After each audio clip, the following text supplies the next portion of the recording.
जय हिंद, जय श्री राम, वंदे मातरम। न्यूज़हॉलिक मंजरी में आपका स्वागत है। थोड़ी अपडेट दुनिया भर की ले लेते हैं। तो सबसे पहले हम बांग्लादेश चलते हैं। वो पड़ोस में है, चिकन नेक वाला केस है। बड़ा डरा हुआ है भारत।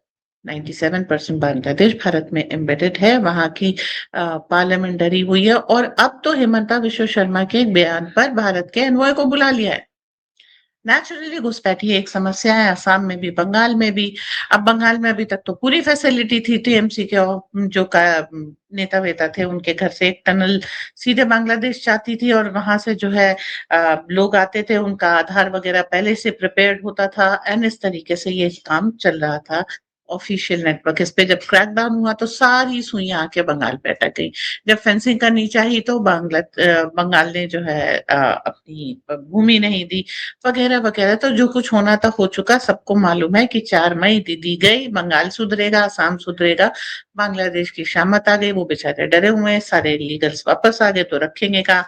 हमको हर काम के लिए तो भारत की जरूरत पड़ती है। अभी हमने तेल मांगा है, फिर हम कुछ और मांगेंगे।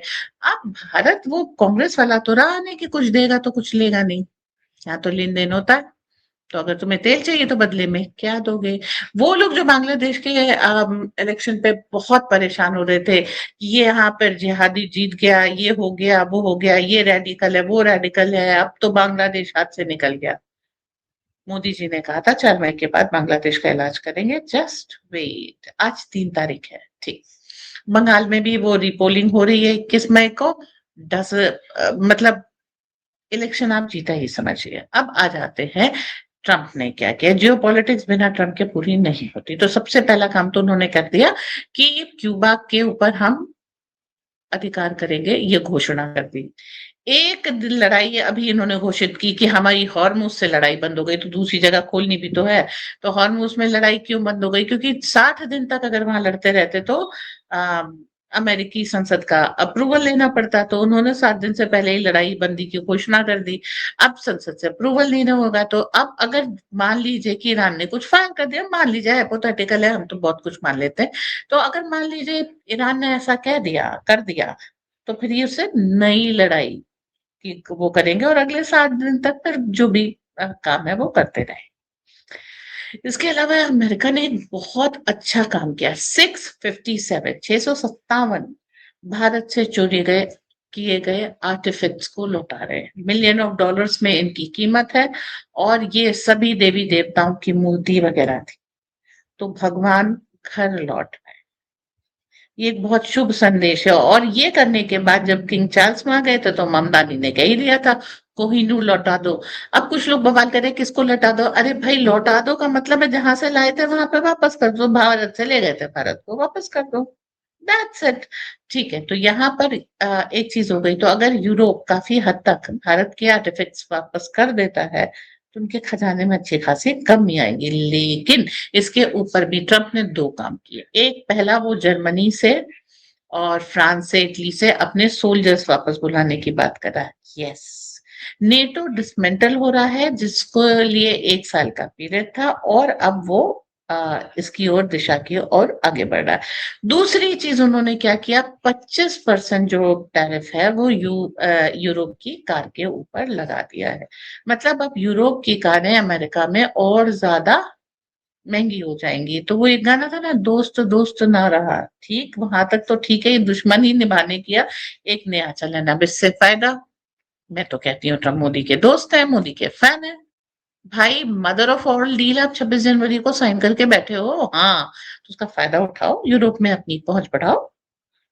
इटली में को पहले ही आप इंस्ट्रक्शन दे रहे हैं, जर्मनी से आप पहले ही बात कर रहे हैं, फ्रांस से आप अच्छी दोस्ती कर रहे हैं। तो आप धीरे धीरे, अमेरिका क्या कर रहा है, जगह खाली करती जा रही है। और जियो पॉलिटिक्स में कोई वैक्यूम ज्यादा दिन तक रहता नहीं। इसका मतलब है उस जगह को कौन भरेगा? उस जगह को हम भरेंगे, भारतीय। और भारतीय लोग भरेंगे। ठीक है, और भारतीय सरकार बढ़ेगी। तो हॉर्मुज में क्या हो रहा है? हॉर्मुज में एक बहुत मस्त काम हुआ है कि हॉर्मुज को बाईपास करके यूएई की एक लाइन आएगी जो सीधे जो है हॉर्मुज से निकलने के बाद आप वहां पर लोडिंग कर सकते हैं शिप को।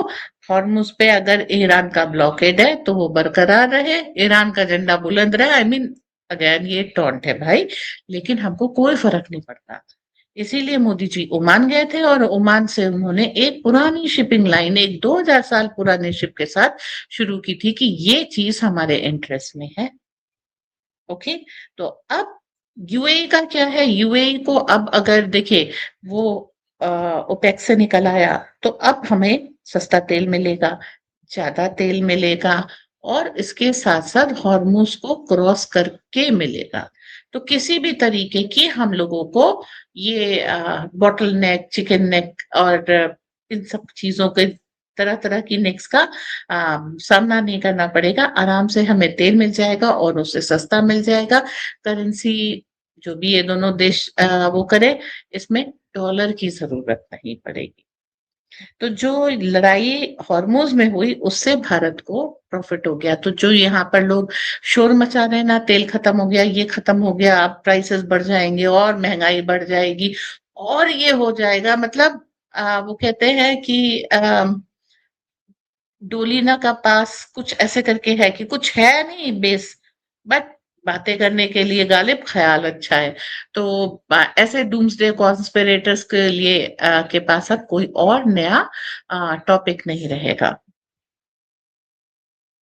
बात करते हैं मोदी जी की, जो बाल्टिक नेशंस की दौरे पे जा रहे हैं। वहां पर मजेदार चीज क्या है कि बाल्टिक नेशंस रशियन शिप्स के लिए एक थ्रेट बनते जा रहे हैं। रशिया यहाँ तक कि अपने नेवल जो ऑफिशियल नेवी होती है ना, फाइट द फाइटिंग नेवी, उसके डिप्लॉय कर रही है अपने मर्चेंट शिप्स के साथ, ताकि वो अंडर प्रोटेक्शन सीधे से बाल्टिक नेशंस के सामने से और इंग्लैंड के पास से होकर के निकल जाए, अटलांटिक में जाए। तो द थिंग इज कि हर जो ट्रेड रूट है उसको वेपनाइज अप करने की जरूरत पड़ रही है। ऐसे में बाल्टिक नेशन से जब मोदी जी मिलने जाते हैं, तो एक और चीज होगी, इंडियन जो वहां से शिप्स पास हो रहे हैं, रशिया से कुछ लेकर के आ रहे हैं या रशिया कुछ देने जा रहे हैं, उनकी सुरक्षा पर भी बात होगी। न सिर्फ हम बाल्टिक नेशंस को सप्लाई करेंगे उस रूट से, बल्कि रशिया से होने वाले अपने व्यापार को भी सुरक्षित कर लेंगे। इस सदी की शायद सबसे बड़ा मजाक, ड्रग ट्रैफिकिंग के नाम पर वेनेजुएला को यूएस ने इन्वेट किया, उसके बाद उठा करके ले गए निकोलस मादुरो को। अब कुछ महीने बाद जब ईरान कॉन्फ्लिक्ट भी हो गई, वेनेजुएलन कॉन्फ्लिक्ट भी हो गई, तो ये बता रहे हैं, एक्सॉन मोबाइल एक जो कंपनी है मोबिल, इसकी यूएस की, वो बोल रही है कि वेनेजुएला का जो ऑयल है ना वो अनइन्वेस्टेबल है। मतलब उसके अंदर आपका इन्वेस्टमेंट डूब जाएगा। क्यों?